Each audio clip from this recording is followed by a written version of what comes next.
Assalamu alaikum wa rahmatullah.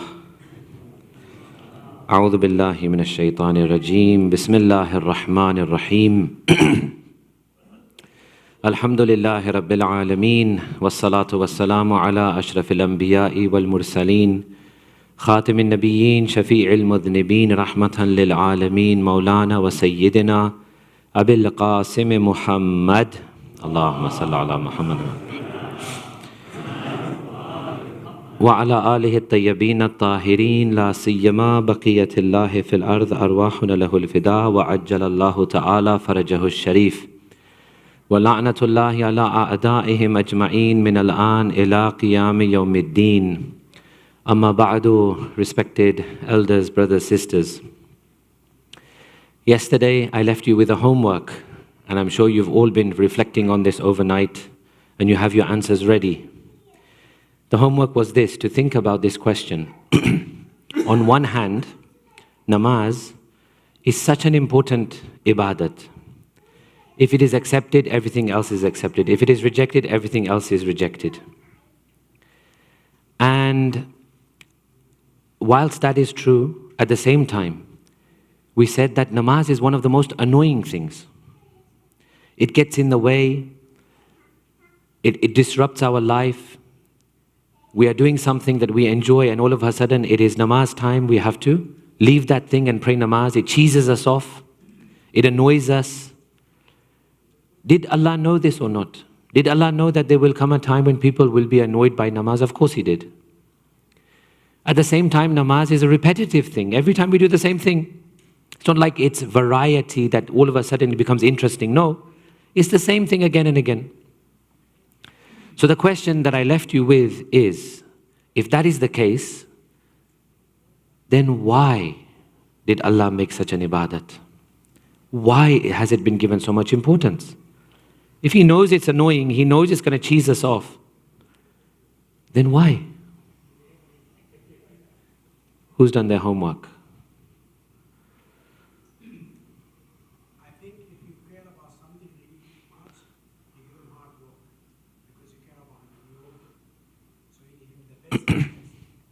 That's a very, very good response. If you care about someone, then you give them hard work. Okay? So let's take that.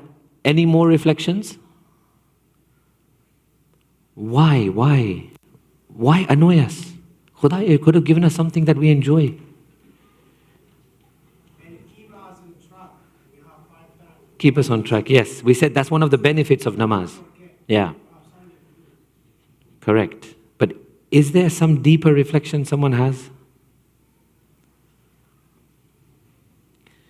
Okay, I'm sure you know it, but you're feeling shy. Oh. Allah is testing us. He's testing us, yes. But I want even deeper than this. Thank you very much. I want something even deeper than this. I'm sure you know, but you're feeling shy because you're very modest.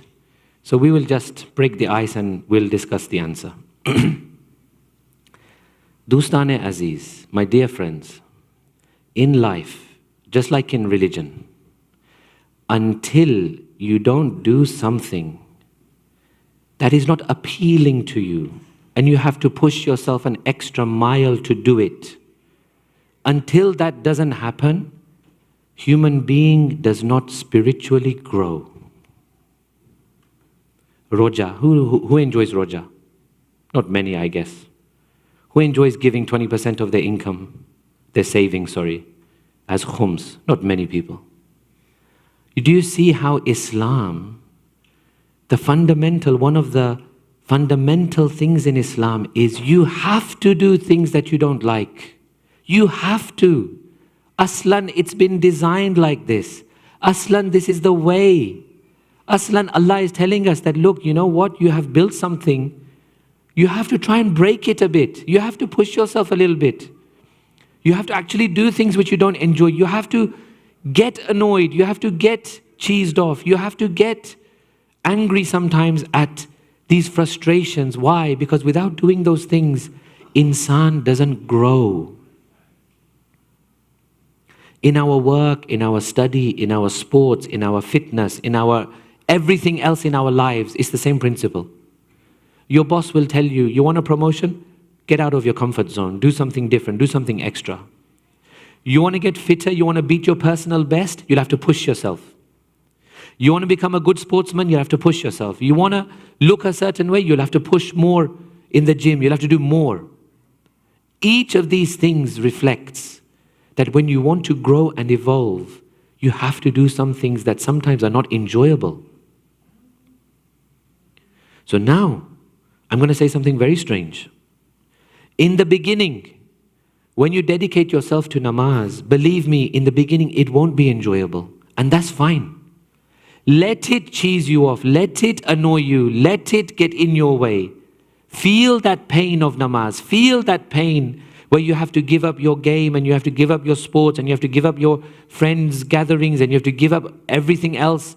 And you say, Khudaya, I'm gonna dedicate this next 3, 4, 5 minutes to you only. Feel that pain and you'll see how you grow as a person. Feel that pain and annoyance and you'll see how you evolve. You know, people talk a lot about these days about evolving in religion, yeah? I don't look at it like they look at it. I look at it in a different way. To evolve as a person, believe me, the thing that we have to evolve is this. This crooked soul, this crooked heart that we have. That is the thing that has to evolve. To evolve, you have to do things which are against your desires and your passions and your wants. You have to push yourself into an uncomfortable place, an uncomfortable situation. So Allah, not only does He give us namaz at the most awkward times, one is in the morning when we're fast asleep, we're enjoying our sleep, He wakes us up. Hiya, we have to leave the bed and go and pray. One is in the middle of the afternoon when we're really busy, when the money making is at its peak, you have to leave the money making and pray. One is in the evening when we're tired, we come home maybe, or we're doing other things that we enjoy, and we have to leave those things and we have to pray. Khudaya, you couldn't choose a better time. He will tell us, Insan, I have to break you before I make you. I have to break you first. You will have to break a bit. Because if you want to mold around Allah subhanahu wa ta'ala, you have to break a bit. Then you can be made again. So all of these things in Islam, all of these different rules and regulations, they are restrictive. They are. They are annoying. They are difficult. It's meant to be like that. One thing which I would tell you, those parents and those madrasa teachers, and if you're dealing with children, one thing I will tell you, please do not raise our next generation telling them things like, for example, you'll pray, you'll feel the angels around you and you'll feel peace in your heart. Yes, you will. Eventually you will. But in the beginning we should be honest and we should say, you know what, in the beginning it will be painful. It'll be annoying. But you'll have to get over that stage to then taste the next stage. The next stages are very beautiful. The next stages are very enjoyable. The next stages you will feel sukoon and tranquility. In the beginning, no. Amirul Mu'mineen, who can take an arrow in the leg in Siffin, and they ask Imam Hassan alayhi salam that what do we do now? If we even touch this arrow, your father is in agony. Imam Hassan replies, wait till he prays. You pull the arrow, he will not feel a thing. That is not our position at the moment. Let's be honest. Our position is that at the moment is that namaz cheeses us off. It gets in the way of so-called more important things. Let it annoy you. Let it get to you. Let it feel that pain of namaz. So, we have this example. Let me ask you, in your workplaces, some people work in a bank, some people work in a library, some people work in an office, some people work in a, whatever it is, a retail store, whatever work you do. When your boss walks in, when your boss goes by or he walks in or you meet your boss, what do? You may nod, you may say hi, you may say whatever. We never stand up, do we? We never stand up and salute the boss, right? We never do this. But there is one area of life that we do this, and that's in the military. Have you seen in the military? In the military, the first thing you're taught is the importance of obedience and respect of your commanding officer, correct? Soon as commanding officer comes in, we have to stand up and salute and stand up straight, and then he says at ease, and then we can maybe, relax a bit. Why? Why not in a hospital? Why not in a library? Why not in a bank? Why not in a different area of life? Why do we do it in the military only? We do it in the military, regardless of culture, religion, anything. Any military you find in the world, they'll have this rule that obey and respect your commanding officer. Why? Because today you are obeying and commanding. You ingrain that in yourself. You put that in your mind and in your heart that whatever my commanding officer does, I will stand up and salute him. I will not even speak until he gives me permission to speak. Why? Because kal saware, in the future, when he tells you now you have to charge against the enemy, go on the front line, you will not question. It is grounded in you to such an extent that when it really matters and you have to go and fight against the enemy and you have to go and give your life, you will not think twice. You'll think, my commanding officer has said, I will have to do it. It will not pass your mind that, should I do it? Really, should I do it? Can we talk about this? Can we have a conversation? Can we call a meeting of people? Can we get people around the table? Can we have a conversation? No, you won't say that. Without chun or chera, you will go and you will fight. Why? Because it has been drilled into you that your commanding officer, whatever he says goes. Even when you see him, you stand up and you salute. Here, there is a very, very important point in namaz. Why? Over all the phrases in the world that we know, of all the names of Allah that we know in the world, why is it in namaz we frequently repeat Allahu Akbar? Why? We could have said Allah Kareem, Allah Rahman, Allah Rahim. We don't. It must be Allahu Akbar. You cannot substitute it for anything else. Why? To get into that mindset that whatever happens, Allah is like your commanding officer. He says pray, Allahu Akbar, I'm there. He says now is the time to pray, I'm there. Whether I like it, don't like it, whether I'm in the mood or not in the mood, whether I feel good or not feel good, whether I understand the philosophies of namaz or not. He says do it, Allahu Akbar, I'm there. Of all the phrases he could have chosen, he chooses Allahu Akbar. Why? To instill in us that feeling that I must be there, whether I want to or not. We have slipped into a little bit of a bad habit. Dostan-e Aziz, we have slipped into a little bit of a bad habit. We tend to say things like this to our kids. Don't worry about these laws. Don't take the laws too seriously. Allah looks at your heart. Allah is merciful. Baba, what are you talking about? He has given us a way to pray. He's telling us, pray like this. And then we have the audacity to say that he doesn't really care about these laws and rules. Are we Rabbul Alameen or is he Rabbul Alameen? Are we the lawgiver or is he the lawgiver? Are we the Mawla or is he the Mawla? Never tell your kids this. Get them to perform the form of namaz properly. Why? Even in the form of namaz, there is a level of obedience and submission. Tell me, whenever do you bow in front of someone? Whenever do you prostrate in front of someone? You see, because we have been doing these things all our life, we've forgotten the significance of this. Just picture someone. Picture yourself at the moment. How do you look in sajda? How would you do that for anyone else? Would we ever do that for anyone else? Would we ever go into sujood for anyone else? Never. I remember there was a time we got a letter home from the school, part of religious education. The school wrote that we are taking the class to the local Gurudwara, the Sikh temple. We're going to take your kids to the local Gurudwara. Please indicate your permission. We said, yeah, no problem. They can go to the Gurudwara, no problem.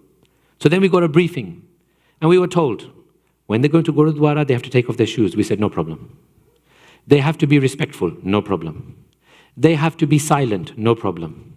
And then in that list of terms and conditions, it was written, in the Gurudwara, there is their Guru Granth Sahib, the big book, their holy book. When you enter, we have to prostrate. I said, nahi thai, sorry, this is not going to happen. Everything else, no problem. We will respect, we will be silent, we'll take off our shoes, no worries. Prostration, no. Allah only is deserving of prostration. Namaaz, of all the phrases, Allahu Akbar. Why? To give you that idea of authority of Allah subhanahu wa ta'ala. Ruku, bowing, authority of Allah subhanahu wa ta'ala. Sujood, authority of Allah subhanahu wa ta'ala. You can't look here, you can't look there. You can't change your position, you can't turn around. Why? Authority of Allah subhanahu wa ta'ala. Namaz is a crash course 5 times a day to hammer it into us that we have an authority who is Allah subhanahu wa ta'ala. Allahu Akbar. He is the greatest. No matter what else comes in my mind. I have problems, you have problems. Allahu Akbar. He's bigger than my problems. I have issues, He's bigger than my issues. I have mental issues, physical issues, emotional issues. He's bigger than all of them. I'm worried about my bank balance and my paying the bills next month. He's bigger than all of that. Authority of Allah subhanahu wa ta'ala. Sometimes, Azizan, we get into these discussions. Why can we not have a God like other religions have a God? Their gods are so loving. Their gods are so full of love. Our God should be a God of love. Our God is such a strict God, na'udhu billah. It is not like that, but this is what the community members generally say. Why can't we have a God who is so loving? I'll tell you why. With a salawat ala Muhammad wa ala Muhammad.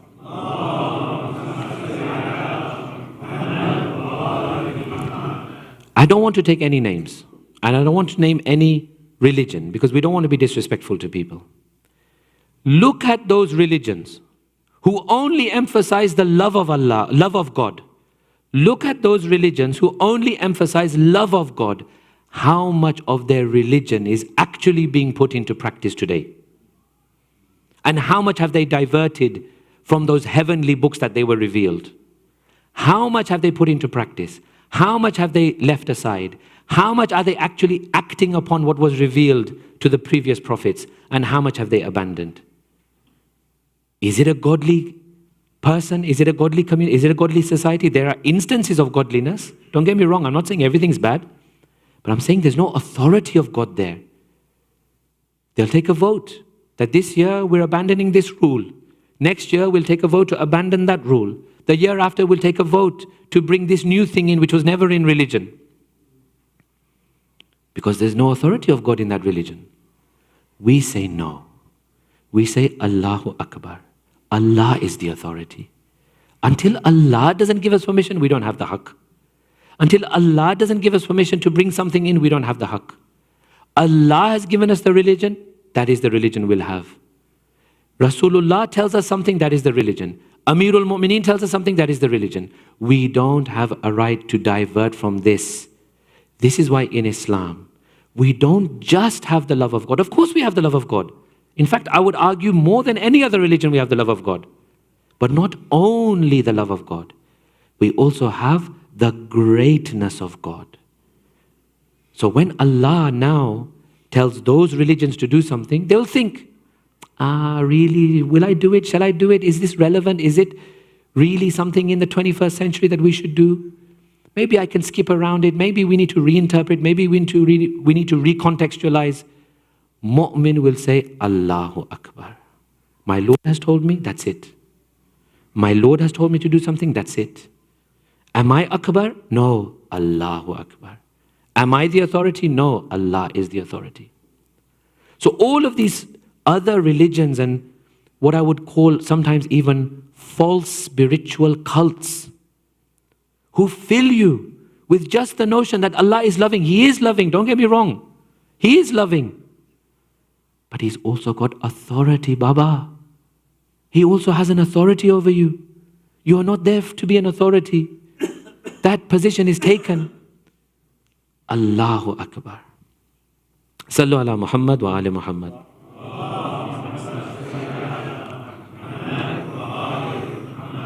I want to recite a verse from the Holy Quran. I guarantee you, you will all know, this is one verse only, it's not two verses, one verse only. I guarantee you, you will all know the first part of the verse. I think very few of you will know the second part of the verse. Bismillahir Rahmanir Rahim. وَقَالَ رَبُّكُمْ أُدْعُونِي أَسْتَجِبْ لَكُمْ. Right? You all knew, mashallah. You all know that that is the first part of the verse. What does it mean? Your Lord says, call me, astajib lakum. I will answer you. What is the next part of the verse? Inna alladhina yastakbiruna an ibadati. Allah then says, same verse. Surely those who are neglectful of my worship, sayadkhuluna jahannama dakhirin. I will admit them into hell in utter humility. Here, let me give you an example. A small child of the community, okay? He comes and he offers you something. He says, uncle, do you want some water? Do you want some tea? Do you want some this? Do you want some that? Whatever it may be. Let's say you don't want it. You don't want it. How will you answer that child? You'll say, thank you, beta, so much. So kind of you to offer me. God bless you. But really, I'm okay at the moment. Can you offer me later on? You'll be so polite because you don't want to hurt that child's feelings, right? If anyone offers you anything, you'll be so kind. You won't just say, Nati kaptu, I don't want it. You won't say that. We're always polite to people, right? Here, Allah is telling you, Ud'uni astajib lakum. Ask me. He's telling you, ask me, ask me. Pray dua, do my ibadat, come for my namaz. Now you tell me, when we neglect that namaz for the sake of TV or sports or friends or jalsa, whatever it may be, we reject that namaz. How disrespectful are we being to Allah subhanahu wa ta'ala? How disrespectful it is. This is not a child now. This is Rabbul Alameen. The Lord of the worlds is telling you, come and pray. I want you to come and pray. I want to see you here praying in front of me. And we say, no, I've got better things to do. I'm a very important person. My life is very important. My work is very important. How rude. This is why he follows up with in the same verse with the warning. If you do yastakbiruna an ibadati, if you show arrogance to me, after I'm coming and I'm telling you, come and pray to me, then you dare to show arrogance to me? In that case, your place is in hell, in utter humility. Allah subhanahu wa ta'ala is inviting us for namaz. He has kept times. He has kept the rules. He has kept the ways.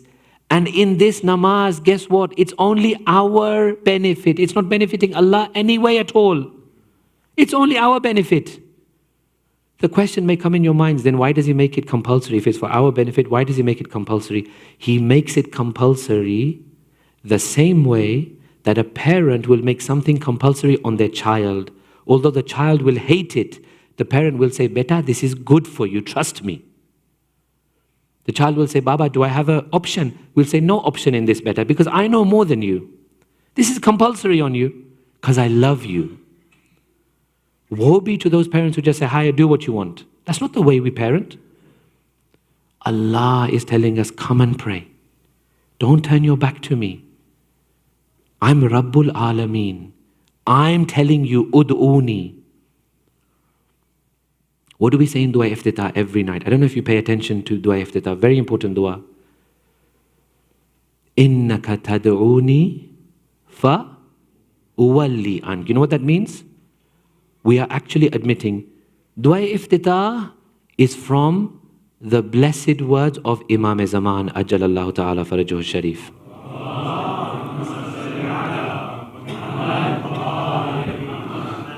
Imam Zaman is telling us how to speak to Allah.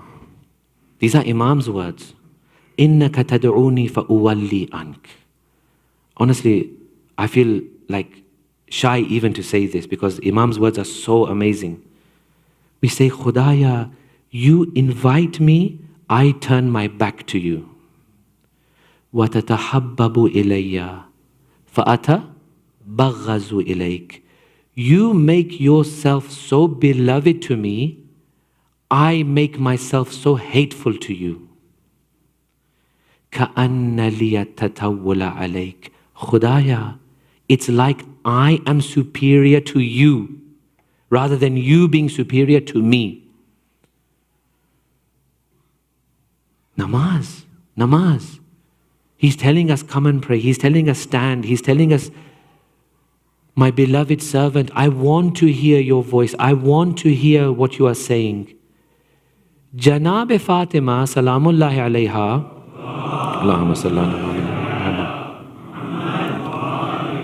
Muhammad. She says something so beautiful, groundbreaking, earth-shattering. You know what Janab Fatima says?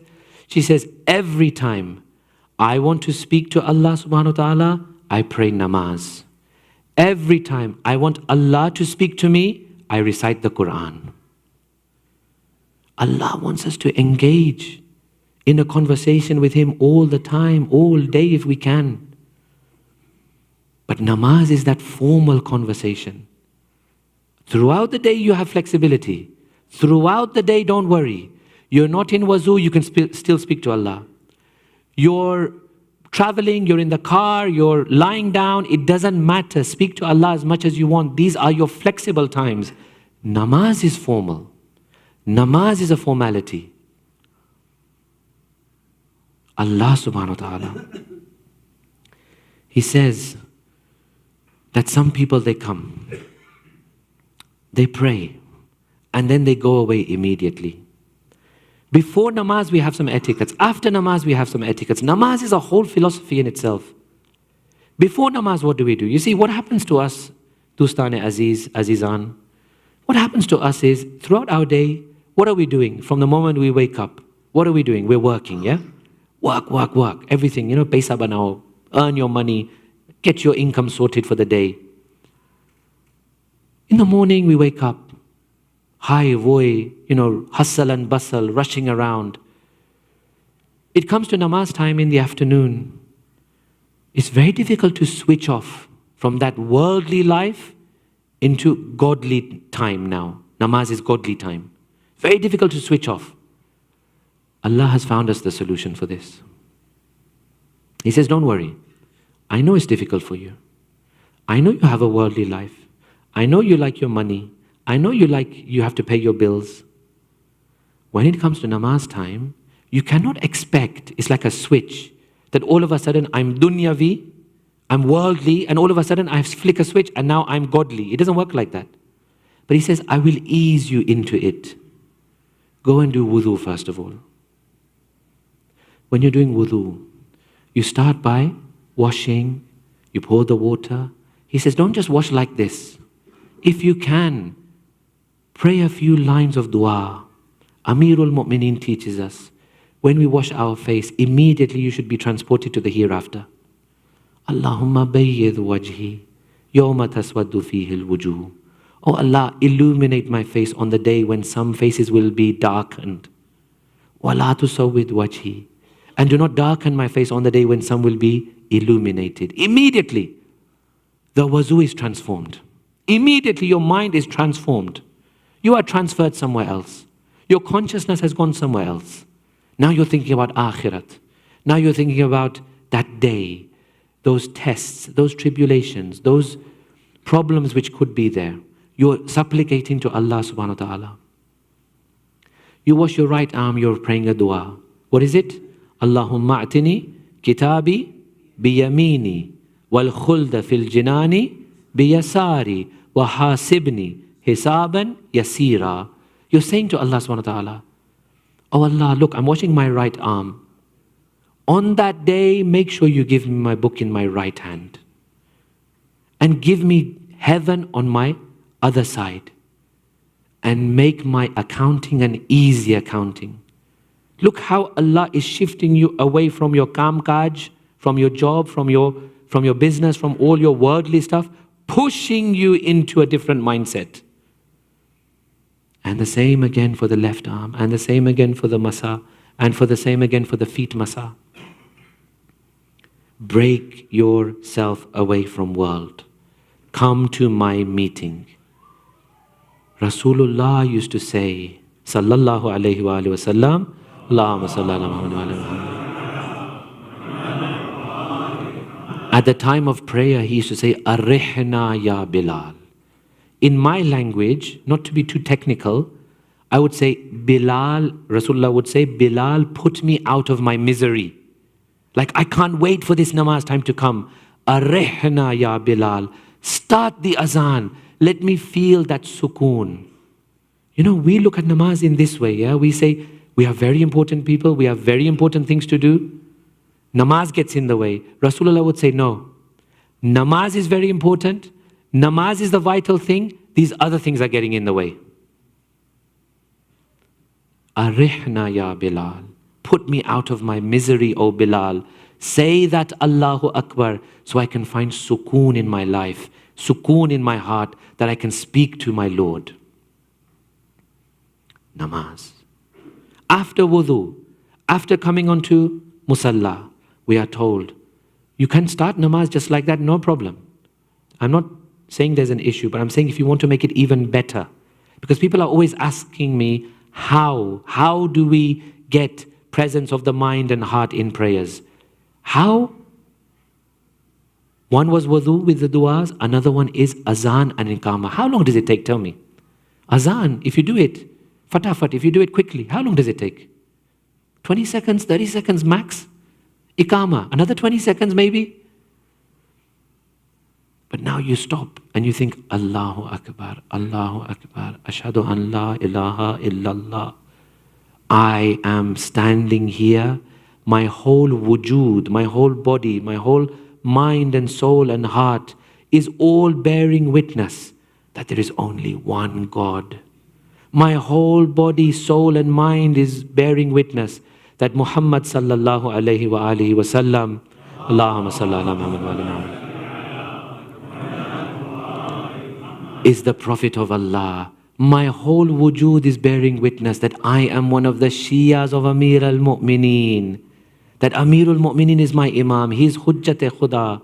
He is the proof of Allah. He is the friend of Allah. When we say Ashhadu anna Aliyan Waliullah, we should be transported to Ghadir. Picture Ghadir. Picture Mawla on that mountain of saddles. Rasulullah raising his hand. This is the Mawla we are bearing witness to. This is what we are saying. Hayya ala salah. You're telling, who are you telling? If you're alone in your house or in your office or wherever you may be, and you're saying Hayya ala salah, who are you telling? Hayya ala salah means come to prayer. Konche biju? Who is there? You're telling yourself, you're telling your heart, you're telling your mind, come to prayer. Concentrate. Hayya ala falah. Come to the successful thing in this world. Hayya ala khairil amal. Come to the thing that is the best of deeds. All of this is to shift you away from worldly life into godly life and godly way of behaving and godly communication. Now let's come to after namaz. After namaz has its etiquette. After namaz, it is so important. Azizan, tomorrow I'm going to spend a few minutes looking at some of the mustahabbat of namaz, which sometimes are so easy but we miss them. One of the mustahabbat of namaz is the dua after namaz. Do not worry if you don't know the duas by heart. Do not worry if you don't know the normal, our daily duas after namaz, namaz pachiche dua paraiche. If you don't know them by heart and you struggle with them, don't worry. Speak in English, Gujarati, even speak in Swahili, no problem. Ask your duas in your own language. Ask whatever you want. Don't worry if it sounds silly, if it sounds stupid, if it's not eloquent. Don't worry. Ask your Lord for what you want after namaz. Listen to this hadith. The hadith says, إِذَا فَرَغَ الْعَبْدُ مِنَ الصَّلَاةِ. If my servant finishes his namaz, وَلَمْ يَسْأَلَ اللَّهَ, and does not ask Allah for his hajat after his namaz, يَقُولُ اللَّهُ لِمَلَائِكَتِهِ. Allah says to the angels, أُنظُرُوا إِلَىٰ عَبْدِي. Look at my servant. فَقَدْ أَدَّى فَرِيضَتِي. He has done his wajib action. He has done his wajib action. وَلَمْ يَسْأَلْ حَاجَتَهُ مِنِّي. But then he failed to ask his hajat from me. كَأَنَّهُ قَدْ إِسْتَغْنَى عَنِّي. It's as if he is needless of me. Look at him. What does he think he is? He doesn't ask me. I've told him, Ud'uni astajib lakum. I've told him, pray to me, ask me. And he doesn't ask me.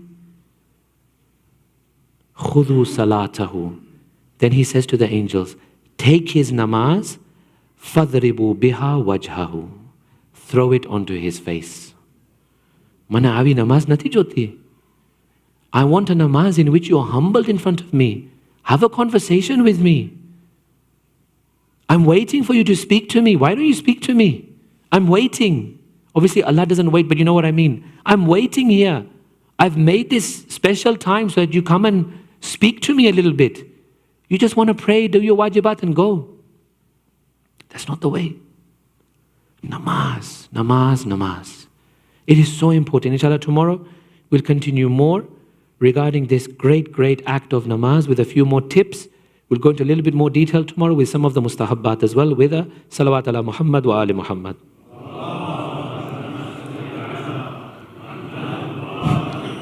Tonight is the wafat of the great lady of Islam, the beloved wife of Rasulullah, the mother of Janab Fatima, the grandmother of the Aimma alayhimus salam, Janab Khadijatul Kubra salamullahi alayha. Allahumma salli ala Muhammad.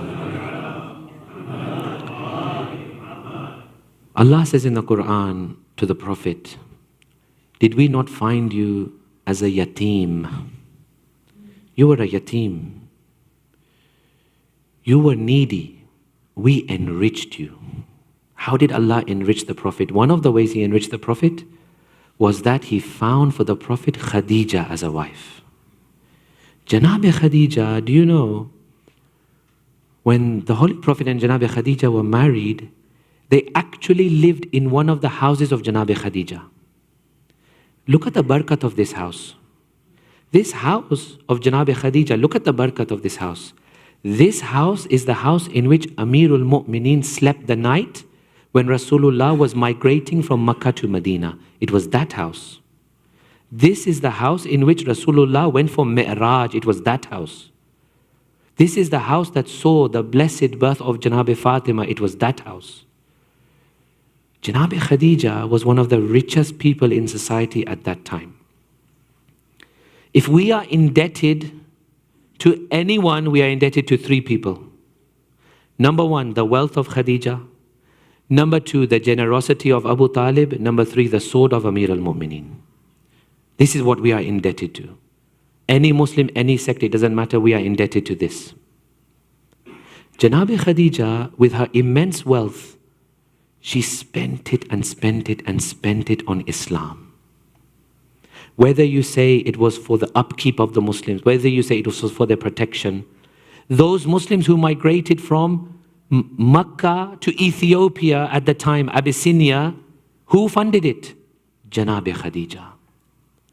There came a time when things were so difficult on the Holy Prophet, they were boycotted. The rest of Makkah boycotted them. They said, we're not going to trade with these people. Ban them, banish them, kick them out. It was Hazrat Abu Talib who gave his property for them to live in during those difficult, difficult years. They had little provision. They had little food. Their conditions were so bad that eventually the wealth of Khadija was spent. Then they were eating things like the leaves of the trees to find their sustenance. During that difficult period, Janab Khadija develops a fever. When she develops this fever, that was the end of Janab Khadija. She left this world. Then it came to the point where Rasulullah now, he has to bury his wife. When he comes to bury his wife, he sees that the kafan he has is not sufficient for Janab Khadija. They could not even afford a proper kafan for Janab Khadija. Rasulullah raises his hands. He says, Allahumma, this wife of mine has given everything in your way. I don't even have a proper kafan to put on her. Jibreel descends and says, Ya Rasulallah, Ya Rasulallah, do not worry. Allah sends not one kafan but 5 kafans. Rasulullah says, who are these 5 kafans for? He is told, Jibreel says, this first kafan, O Rasulullah, is for your wife Khadija. The second kafan is for you, O Prophet of God. The third kafan is for your daughter Fatima. The fourth kafan is for Amir al-Mu'mineen. The fifth kafan is for Hassan. Rasulullah looks to Jibreel and says, Jibreel, you missed one person. Where is the kafan for my Hussein? Jibreel says, Ya Rasulullah, there is no kafan for your Hussein because he will be killed wahidan, faridan. He will be killed alone. He will be killed. He will be not even buried properly, Ya Rasulullah. We go to Karbala. We say salam to Abba Abdullah. Abba Abdullah, only you know how you spend those last moments. Abba Abdullah is on the horse in Karbala. The enemies fire so many arrows into the blessed body of Imam Hussein alayhi salam. He tries his best to stabilize on the horse. He loses his balance on the horse. When he falls to the floor, they say that Hussein was neither in the air nor was he on the ground. He was suspended upon the arrows that were inside his body. Hussein, Mazloom Hussein, begins to crawl. Azizan, you've been to Karbala. You've seen that area called Qatlagah. What is that Qatlagah? Someone asked Ayatollah Bahjat, what is this Qatlagah? Ayatollah Bahjat, he explained. He said, when Imam Hussein fell to the floor, the enemies thought he was dead. One of them said, let's test Hussein. If he is dead, then we will go and we will attack the tents of Zainab. And if he is dead, he will remain. If he is not dead, he has so much honor for his sister. He will begin to make noises and make sounds, and we will know he has not died. Ayatollah Bahjat says when they started to ride towards the tents of Zainab, that is when Hussein mustered up the final moments of strength, and he began to stand up and crawl, and he said, I am still alive. Do not attack my sister while I am alive. And then they began to pelt him with stones and with spears and with all things that they had in their hands. Imam falls to the floor for the last time. He goes into sujood. He says, Rizan bikasa'ihi wa tasliman li amrihi. I submit to the will of my Lord. Then Shimmer comes. When Shimmer comes, he gets his dagger. Imam looks at Shimmer and says, do you know who I am? I am the son of Fatima. You are attacking me. My mother is Zahra. My father is Amir al-Mu'mineen. Shimmer begins to cut the veins of Abba Abdullah. When Shimmer has cut the veins of Abba Abdullah, the head of Abba Abdullah is severed from the body. When the head is severed, it is hoisted upon the spear. Imam Zainul Abidin was in his own tent. He feels that there is like an earthquake in Karbala. He says to Janab Zainab, he says, oh my auntie Zainab, open the doors of the tent, let me see what is happening. When he looks outside, he sees there is a tornado in Karbala. The ground of Karbala is shaking. What does he see? He sees a spear. Atop the spear, he sees the head of his father, and he hears the voices of the angels. Allah qad qutila al-Husseinu bi Karbala.